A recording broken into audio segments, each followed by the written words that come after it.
कहानी की शुरुआत में हम एक लड़के टाइलर और एक लड़की मार्को को देखते हैं। आज टाइलर मार्को को एक काफी महंगे रेस्टोरेंट में लेकर जा रहा था जो एक आइलैंड पर था। उस रेस्टोरेंट में एक वक्त में सिर्फ कुछ ही लोग जा सकते थे क्योंकि वो रेस्टोरेंट काफी फेमस था और वहाँ ज्यादातर अमीर और फेमस लोग ही जाते थे। तब वहाँ पर एक शिप आती है और सब लोगों को उस आइलैंड पर ले जाती है जहाँ उस होटल की एक एम्प्लॉई एल्सा सबका वेलकम करती है। यहाँ वो मार्को का नाम गलत लेती है। दरअसल टाइलर यहाँ अपनी गर्लफ्रेंड के साथ आने वाला था, लेकिन उसकी गर्लफ्रेंड ने उसके साथ ब्रेकअप कर लिया, जिस वजह से टाइलर मार्को को यहाँ ले आया। खैर इसके बाद एल्सा सबको उस रेस्टोरेंट में ले आती है जहाँ उनके सामने ही कुक खाना तैयार कर रहे थे। टाइलर एक सोशल मीडिया इन्फ्लुएंसर था, हमेशा खाने पीने की चीजों के रिव्यू दिया करता था, मगर एल्सा सबको यहाँ किसी भी चीज को शूट करने से मना कर देती है। पर टाइलर इस रेस्टोरेंट के शेफ का काफी बड़ा फैन था। वो जाकर एक कुक से शेफ के खाने की वीडियो शूट करने का कहता है, जिस पर वो उसे साफ साफ मना कर देता है। तब वहाँ पर हेड शेफ आता है जो खाने की प्रिपरेशन चेक करने आया था। यहाँ एल्सा शेफ को टाइलर और मार्को के बारे में कुछ बताती है, जो सुनकर शेफ मार्को को घूरने लगता है। खैर इसके बाद सबको स्टार्टर सर्व किया जाता है। सब लोग अपना अपना खाना एंजॉय करने लगते हैं। यहाँ टाइलर मार्को को बताता है कि मैंने यहाँ के शेफ की सारी कुकिंग वीडियो देखी है, मैं खाने को आर्ट की नजर से देखता हूँ। जिस पर मार्को कहती है कि मेरे लिए तो ये सिर्फ खाना ही है। कुछ देर बाद शेफ खुद को सबसे इंट्रोड्यूस करवाता है और फिर मेन्यू के हिसाब से सबको पहली डिश सर्व की जाती है, जो कि एक पत्थर के आसपास सजाए हुए इस आइलैंड के फ्लावर्स थे। सब लोग इसे बहुत अच्छी एक फूड आर्ट बोलते हैं। शेफ सबको कहता है कि इसे खाएं नहीं बल्कि इसका टेस्ट लें और इसे फील करें। वो अपने खाने की काफी तारीफें करता है, जिसके बाद सब लोग खाना खाने लगते हैं। यहाँ टाइलर शेफ को देखकर काफी ज्यादा खुश था क्योंकि वो शेफ का बहुत बड़ा फैन था। यहीं पर एक सेलिब्रिटी भी आई हुई थी, वो भी अपने साथी से बात करते हुए खाने की तारीफ करती है। अब इसके बाद सेकंड कोर्स की तैयारी शुरू हो जाती है। यहाँ शेफ लगातार मार्को को घूर रहा था। अब वो ऐसा क्यों कर रहा है ये हमें आगे पता चलेगा। फिर दूसरे कोर्स से पहले शेफ बताता है कि ब्रेड कैसे बनी। वो कहता है कि ब्रेड गरीब लोग खाते हैं और इसीलिए वो सेकंड कोर्स में ब्रेड ही नहीं ऐड करता। फिर भी सब वो फूड काफी एंजॉय करते हैं, जबकि वो डिश ब्रेड के साथ ही खाई जाने वाली थी। उस सेलिब्रिटी को भी ये डिश काफी पसंद आती है और वो शेफ के खाने की तारीफ करती है, जिस पर शेफ उसे कॉम्प्लीमेंट्री फूड भेज देता है। यहीं पर 3 फ्रेंड्स भी आए हुए थे। वो लोग एल्सा से ब्रेड मांगते हैं, पर एल्सा उनसे कहती है कि ये डिश ब्रेड के बिना है, आपको ब्रेड नहीं मिल सकती। जिस पर वो लोग कहते हैं कि तुम जानती नहीं हो कि हम कितने बड़े आदमी के साथ काम करते हैं। एल्सा कहती है कि मैं अच्छे से जानती हूँ कि आप किसके साथ काम करते हैं और मैं आपको भी अच्छे से जानती हूँ। ये कहकर वो वहाँ से चली जाती है। अब यहाँ मार्को वो डिश नहीं खा रही थी। तब शेफ उसके पास आता है और उसे ये खाने को कहता है, जिस पर मार्को कहती है कि यहाँ पर खाने वाली कोई चीज है ही नहीं और ये मेरी मर्जी है कि मैं इसे खाऊं या ना खाऊं। ये सुनकर शेफ वहाँ से चला जाता है। टाइलर मार्को पर काफी गुस्सा करता है। वो कहता है कि तुम्हें शेफ से ऐसे बात नहीं करनी चाहिए थी।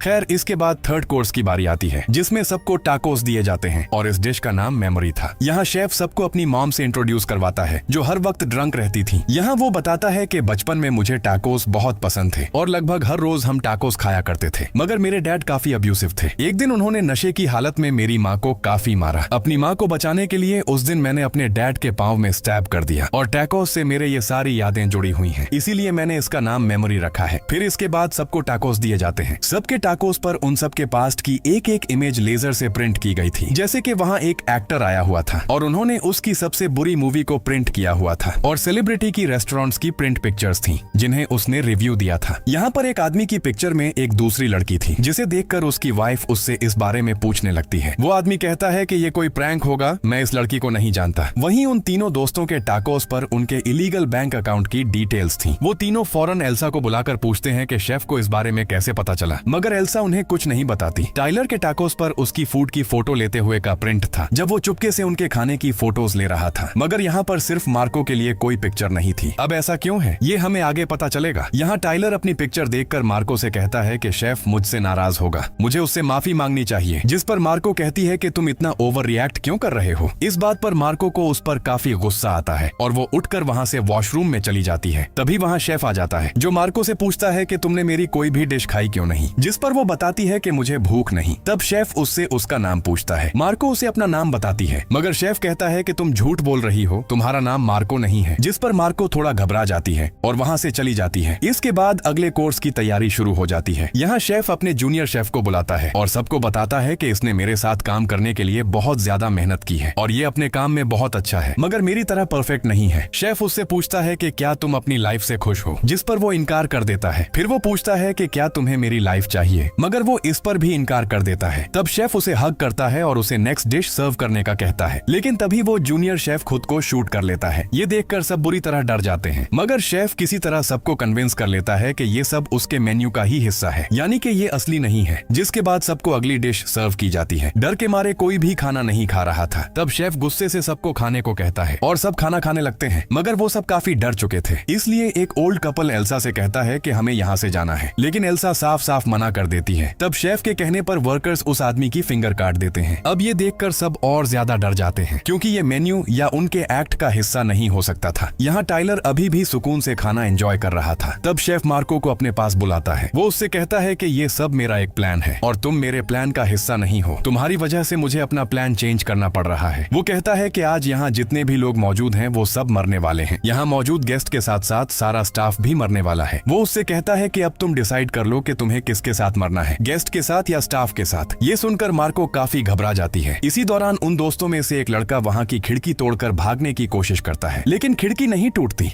जिसके बाद शेफ सबको टी सर्व करता है। वो सबको बताता है कि आप सबके यहाँ होने की अलग अलग वजह है, जैसा कि उस सेलिब्रिटी और उसके साथी ने अपने बैड रिव्यूज देकर कई सारे रेस्टोरेंट बंद करवाए थे। शेफ उस ओल्ड कपल के पास जाकर उनसे पूछता है कि आप लोग कितनी बार यहाँ आए हो। वो बताते हैं कि हम लगभग 10 बार यहाँ आए हैं। शेफ उनसे अपनी किसी एक डिश का नाम पूछता है, मगर उन्हें उसकी एक भी डिश का नाम याद नहीं था। यानी वो लोग शेफ के खाने की बिल्कुल भी रेस्पेक्ट नहीं करते। फिर वो एक्टर के पास जाता है और बताता है कि मुझे हफ्ते में सिर्फ एक दिन ही छुट्टी मिलती है और मैं छुट्टी वाले दिन तुम्हारी फिल्म देखने चला गया, जो कि बिल्कुल बकवास थी, जिस वजह से मेरी छुट्टी का दिन बर्बाद हो गया। जिसके बाद वो उन तीनों दोस्तों को बताता है कि तुम्हारे बॉस की वजह से तुम लोग यहाँ हो, क्योंकि उनका बॉस शेफ के रेस्टोरेंट का इन्वेस्टर था और वो बार बार शेफ के खाने की बुराई करता था। तभी वो सब बाहर देखते हैं, जहाँ उस इन्वेस्टर को शेफ ने विंग्स लगाकर लटकाया हुआ था और शेफ के कहने पर उस इन्वेस्टर को समंदर में डुबोकर मार दिया जाता है। ये देखकर सब समझ जाते हैं कि वो सब भी नहीं बचने वाले थे, क्योंकि उन सब की वजह से शेफ को कई बार मुश्किलों का सामना करना पड़ा है। इसके बाद मार्को जाकर शेफ से मिलती है। वो यहाँ शेफ को अपनी असलियत बताती है। वो कहती है कि मेरा नाम मार्को नहीं है, मेरा नाम एरिन है और मैं एक सर्विस प्रोवाइडर हूँ। टाइलर ने मुझे अपने साथ यहाँ आने के लिए पैसे दिए हैं, यानी एरिन पैसे लेकर दूसरों के काम आती है। ये सुनकर शेफ उसे अपने जैसा ही समझता है, क्योंकि एक शेफ का काम भी सर्विस प्रोवाइड करना है और एरिन भी यही काम करती है। इसके बाद शेफ सब लोगों को रेस्टोरेंट से बाहर ले आता है, जहाँ एक जूनियर शेफ सबको नेक्स्ट डिश के बारे में बताती है। वो कहती है कि ये डिश सिर्फ फीमेल्स के लिए है। जिसके बाद शेफ सभी मेल्स को यहाँ से भागने का एक मौका देता है। वो कहता है कि लेकिन अगर मेरे स्टाफ ने किसी को पकड़ लिया तो उसे वापस आना होगा। ये सुनते ही सभी आदमी अपनी वाइफ्स को वहीं छोड़कर भागने लगते हैं। जिसके बाद सभी लेडीज को वापस रेस्टोरेंट में ले जाया जाता है और सबको अगली डिश सर्व की जाती है। वहीं सब आदमियों को स्टाफ पकड़कर वापस ले आते हैं और सबको वापस से उनकी सीट्स पर बैठना पड़ता है। यहाँ शेफ एक बहुत बड़ा राज रिवील करता है। वो टाइलर से कहता है कि तुम सब जानते थे कि यहाँ आज क्या होने वाला है, पर तुम फिर भी एरिन को साथ क्यों ले आए? जिस पर टाइलर कहता है कि मैं यहाँ अपनी गर्लफ्रेंड के साथ आने वाला था, मगर मेरी गर्लफ्रेंड ने मुझसे ब्रेकअप कर लिया था और आपके रेस्टोरेंट की पॉलिसी के हिसाब से मैं अकेला नहीं आ सकता था, इसलिए मैं एरिन को पैसे देकर अपने साथ ले आया। ये सुनकर एरिन को उस पर काफी गुस्सा आता है। वो उसके मुंह पर एक जोरदार पंच मारती है। इसके बाद शेफ टाइलर को एक डिश बनाने का बोलता है। तब टाइलर एक फजूल सी डिश बनाता है जो शेफ को बिल्कुल पसंद नहीं आती। शेफ सबके सामने उसकी इंसल्ट करता है, फिर उसके कान में कुछ कहता है, जो सुनकर टाइलर खुदकुशी कर लेता है।